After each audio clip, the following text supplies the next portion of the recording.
episode of Boxing News today. And as we lead into the upcoming and highly anticipated clash between Katie Taylor and Chantelle Cameron, I thought I'd do things a little differently this week and focus on women in the ring. So let's start off with some upcoming fights featuring young ladies. As we all know, out in California, Infinity Reality Studios, formerly known as Thunder Studios, will be the home of a new blood boxing fight scheduled for December 9th. The main event will feature a featherweight clash between WBO and ABO featherweight champ Brandon Benitez, who's 22. He'll be fighting Rigoberto Hermosillo. But also on that card will be WBC interim female super flyweight champ Adelia Ruiz, who's 14-1, and she's facing an opponent to be named later. But rounding out the stellar event, super featherweight Georgia Costa will fight against Richard Medina. So a great night of fights, one featuring a couple of known women out on the West Coast. We hope you'll join those fellas out there and the women who are fighting that night. And we look forward to getting those results. Also, I see this Friday in Buenos Aires, Valencia Lopez, 8-0, undefeated, will make her first defense of her light flyweight title down in Argentina. Her rival will be the experienced Deborah Gomez. And on that same evening, there will be Fatima Medina's pro debut against Nalia Peluso. Some good stuff out of Argentina. As I said, as we head towards that Cameron Taylor fight on that undercard, there are a couple of other women fighting, and this will be a doozy. Former world title challenger Lucy Wildheart makes her long-awaited return to the ring, and it's a straight back into world title action when she challenges WBC interim world featherweight champ Skye Nicholson. This story comes courtesy of ringnews24.com. Wildheart has a record of 10-2 with 4 knockouts, and she's going to be facing the unbeaten Australian 8-0 Skye Nicholson on that undercard of Matchroom Boxing's blockbuster show on the 25th of November, being held at 3 Arena in Dublin. And the 30-year-old Wildheart from Sweden, now fighting out of Essex, UK, is rated number 3 by the WBC. Has been targeting a showdown with the newly crowned champ Nicholson, who won that title by beating Sabrina Perez on points in Tijuana, Mexico, just last month. You might recall Wildheart accepted without hesitation a late-minute call to face American star Michaela Mayer for the vacant WBC interim world lightweight championship when Mayer's original opponent, Christina Leonardatu, was not cleared by the BBBOC. So with just 48 hours notice for a fight to be held at the Copper Box Arena in London and 2 weight divisions above her natural featherweight class, Wildheart put on a valiant performance and extended the bigger and heavier punching Mayer to the full distance, 10 rounds, to lose only by the judges' scorecard. So now she's set to face Nicholson. She's being trained by Sam Mullins at Churchill's Gym in London. And she's thrilled with her opportunity. And she said, "This is the moment I've waited patiently for all my career, to be challenging for the world title in my weight division." She thanks Matchroom for the opportunity to fight for a major promotion, surrounded by other ladies who have already made history and continue to do so. The atmosphere on the night, she said, is going to be surreal, and I'm grateful to be part of this huge night to further grow women's boxing even more. Wildheart's manager, Richard Maynard, CEO of Strike Sports Management, said, "Lucy has craved a fight with Skye for a very long time, and I'm delighted to have concluded the deal swiftly with Matchroom to get her this opportunity." It's a magnificent stage for Lucy to showcase herself on a huge show in Dublin, live on DAZN, one of the biggest shows of the year, the Taylor Cameron card. Skye's a quality fighter, and we're not underestimating her. It's all there for Lucy to take. She has the experience. All right. It's going to be a great fight, great night. We'd love to be there in Dublin with all my fight fans, including Carl Whittleson from Last Bell Boxing. Other news from the UK, Lauren Price is set to battle Sylvia Berthaud on the undercard of a fight between Chris Billum-Smith and Matthews Mastermack. That takes place on December 10th, live on Sky Sports. It'll also feature one of our favorites, Ben Whitaker, and Francesca Hennessy and Lee Cutler also appearing on the undercard, taking place in Bournemouth, Saturday, December 10th. Also, if you're interested in the history of women's boxing in the UK, I've included a link on the YouTube description down below. Click it, take a look at the battles of Jane Couch. Speaking of battles, I want to bring to your attention out of India, a female boxer by the name of Jaismine Lamboria, specifically her route through the Asian Games last month, which ended for her in the quarterfinals with the referee stopping the contest. But what I wanted to mention is the fighters from Asia, because I didn't realize that women's boxing was not only popular in Dublin and the UK and across the United States and throughout North America and Mexico and Argentina and many other countries that I've mentioned just a few moments ago, but she lost to Won Yonggong out of North Korea, and lost on, but she couldn't defend herself in the second round and lost the bout by the referee's decision, as I said. Anyway, she was fighting on behalf of India, as I said, at the Asian Games. And in order to get to where she got to in the quarterfinals, she had to beat Uzbekistan's Satora Turdibevkova in one of her bouts. She also stormed into the semifinals. Other fighters won against fighters from, let's have a quick look here. Another Indian fighter. Fighter from Iran, fighter from Kazakhstan, fighter from Uzbekistan. And I believe this all took place, this event actually took place in China.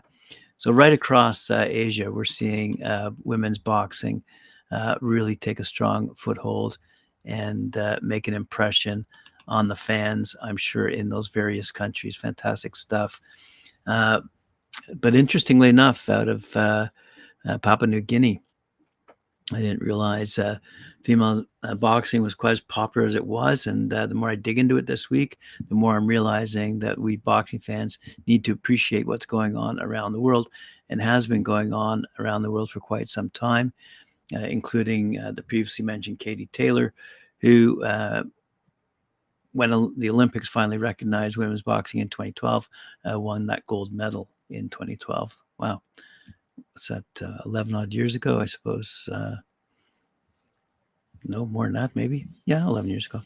Anyway, out of Papua New Guinea, we see that they have a team that would like to compete in the Pacific Games.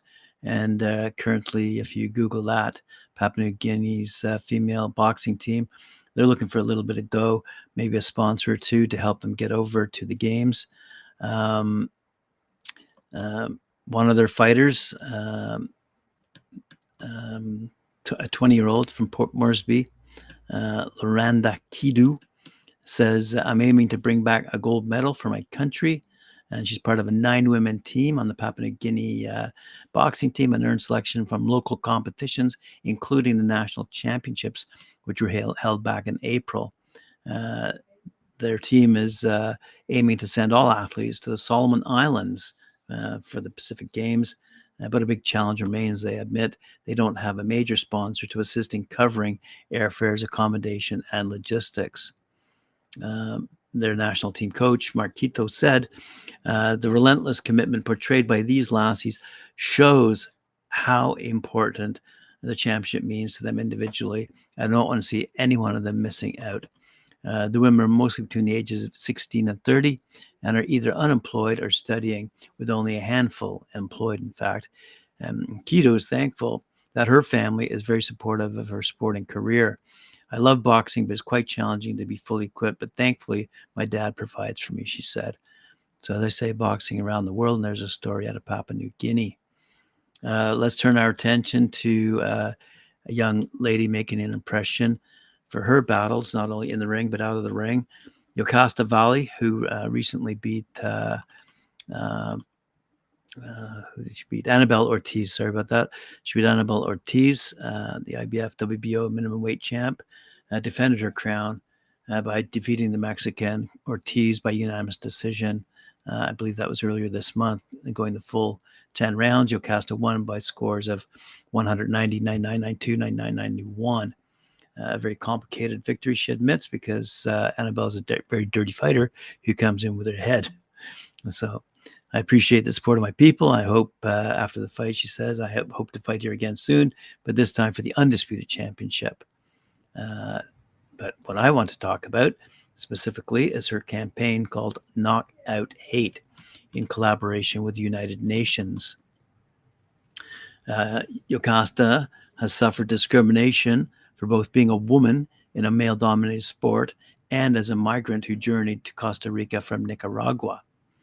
Many of my colleagues told me that if they as men could not become champions, even less so I as a woman could. There's nothing that women cannot do. I always tell the girls, take those speeches of hate and discrimination as fuel to achieve your goals and show the world that our capabilities are limitless. I started boxing when I was 13 years old, she said, and there were always people who told me, you're never going to make it. But those words just served as fuel for me to say, okay, I'm going to show you otherwise. And she made good on that pledge, becoming the world boxing champion at 105 pounds in both international IBF and WBO organizations. Yokasta Valle is one of the best athletes in the history of Costa Rica, and for the UN, it is an honor to work with a woman who has overcome great challenges from adopting her life in a new country as a child to facing discrimination and exclusion at different times in her life. Zalegra Bocci, the United Nations resident coordinator in that country. As part of her advocacy against discrimination and hate speech, Yokasta met recently with United Nations Special Advisor on the Prevention of Genocide, Alice Netritu, who declares Yokasta Valle is not only a boxer in the ring, but also a fighter for human rights. Well done, Yokasta. What I want to mention and close out the show was that around the world, we see that even in Saudi Arabia, says this headline, pulling no punches. Right? Saudi women boxer breaks exercise taboo. She's been doing it a while out of Jeddah, Saudi Arabia, throwing punches in a gym tucked away from prying eyes. A Saudi female boxing trainer asserts a right long denied to many women in the conservative kingdom, the right to exercise. Halah Alhamrani runs a gym for women called FlagBoxing. His motto is "Fight like a girl." As I said, out of the Red Sea city of Jeddah, offering fitness classes to women and relying on word-of-mouth publicity in a country where exercising in public is culturally deemed unbecoming for women. Alhamrani is working to empower a generation with little to no exposure for sports. She says, on a daily basis, women who've never done sports walk into my class, some with their mothers, who opened that gym in 2016. They walk out more confident. Many find their voice. The mothers approach me and say, thank you for offering such an empowering feeling. At first blush, the gym screams California, not Saudi Arabia, says this article in WIONnews.com. Some of them crumple up in their gowns and toss them into a locker. They sweat it out over thumping music. And around 130 women, including Saudis, but also other Arabs, share a sense of camaraderie while in the gym. And many of them read on that whiteboard, I can't wait to come back. Very good. Good stuff out of Saudi Arabia. Good stuff from around the world. Thank you for joining me. I appreciate it very much. Remember to like, share, subscribe, hit that notification bell. I'm going to see you later on when I join Mike Core for his show, Knuckle Up at 4 p.m. Eastern Time. And you'll see me again tomorrow at 11 a.m. Eastern Time again for another episode of Boxing News Today. Thank you.